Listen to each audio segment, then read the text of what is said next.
Good morning, everybody. This is Van Hargis with Van Hargis Horsemanship, and welcome to the Ranch Road.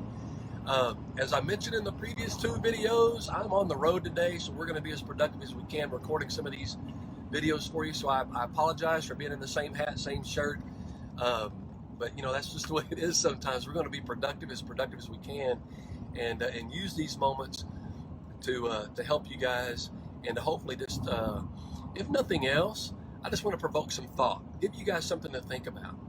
So in our previous video, we mentioned what I consider the basics, and one of them was, of course, my number one criteria is forward motion and establishing forward motion. And in establishing forward motion, I want to teach the horse to seek the path of least resistance. That is so incredibly important for me. Now, when we think of forward motion, let's think about that in more detail. There's forward motion to the left, there's forward motion to the right, there's forward motion at a walk, forward motion at a trot, there's forward motion at a canter, there's forward motion at a gallop. I mean, you name it. Whatever this horse can travel, as long as that sucker's going forward, I'm happy. Okay, so if in the very beginning, when I'm teaching him to seek the path of least resistance, I want that sucker to go to, let's say, my left. So I'm going to cut off the right side of the arena or the round pen, and I want to offer him to go to the left. I don't care if he bolts off and goes to the left. I don't care if he walks off. I don't care if he trots off. In other words, as long as that sucker's going forward, we're both winning. He's out of trouble. He's out of pressure. He's finding the path of least resistance, and I got what I'm looking for. Now, if you think about how a round pen is shaped, though, of course it's round, and if I've cut off the right side and that horse takes off, and now on this other side he begins to catch up to me, then he's going into resistance, isn't he? So at that point in time, I'll do whatever it takes to get that horse to turn around, move back away from me, go the other direction. And eventually the horse will figure out that when he is at the furthest point away from me, that is the point of least resistance. If he goes too fast, he's going to run into resistance. If he goes too slow, I'm going to catch up to him and he's going to run into resistance. So we are going to start a relationship based on distance. Where is that comfort zone? I want to establish that first. Again, that's before I try to catch him. That's before I try to touch him. That's before I try to handle his feet. Before I do anything, I'm just going to let that sucker go, and we're going to establish what I call a working relationship. Now, as a result, if the horse is going left and I take one step toward that horse's hind quarter, then I want that horse to move forward. So now we're working on forward motion. But you know what? We're easing into control of forward motion. You see, we're easing into that, which is my second criteria of my basics. Number one is forward motion. Training the horse to seek the path of least resistance. That establishes a foundation for us to build a relationship on. Now, once that relationship is established, now we can start working on the control of forward motion. If I want the horse to walk, then I'm going to walk in that arena very slowly. If I want the horse to trot, I'm going to increase my rhythm and increase my energy in the round pen, and I expect the horse to do the same. If he goes too fast, he's working too hard, number one.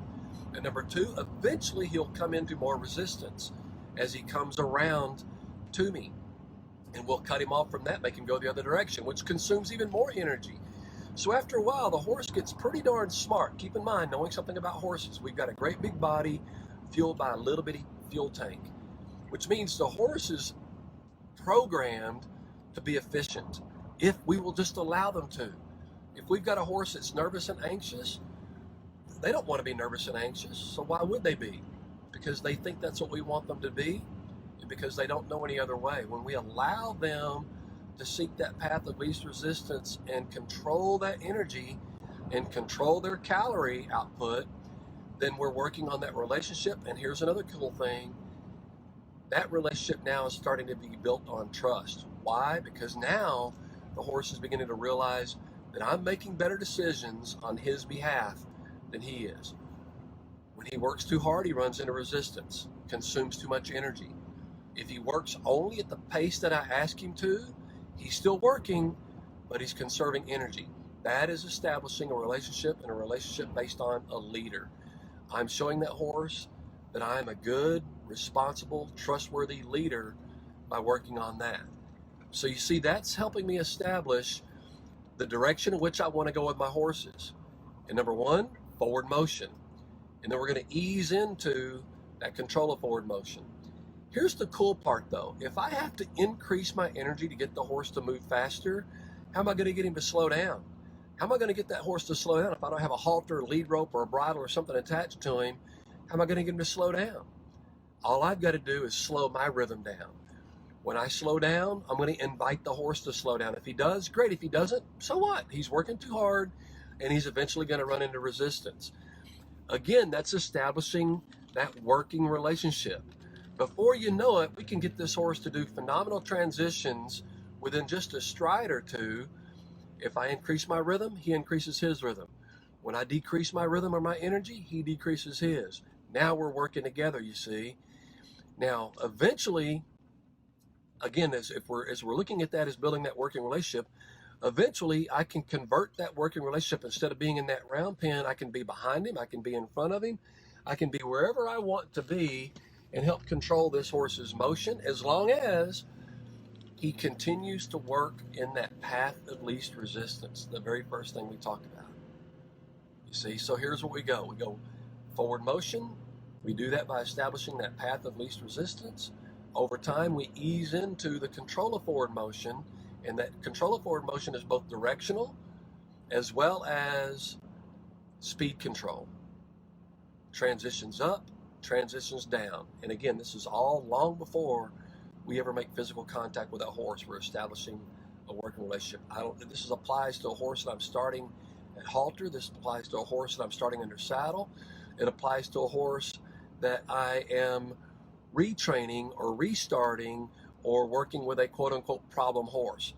As I've stated in previous posts before, a problem horse is just a horse that has a hole in his foundation. So that's why it's so important to go back and reestablish those things. So many times when we reestablish that foundation, the problem that we think that we had just goes away. It only existed because there was a hole in understanding somewhere and a hole in our foundation. So we go back and we establish forward motion, control of forward motion, and we establish those by working on directional control, speed control, and seeking that path of least resistance. Over time, those problems go away. All right, so I just hope you guys appreciate that and as much as I do. And I got to tell you, I'm so grateful that you guys are watching. I'm so grateful for the questions and the comments that you guys send us, either to email or to our messenger, or sometimes responding to our comments. Really appreciate that. Hope you guys continue to do so. And until next time, this is Van Hargis with Van Hargis Horsemanship.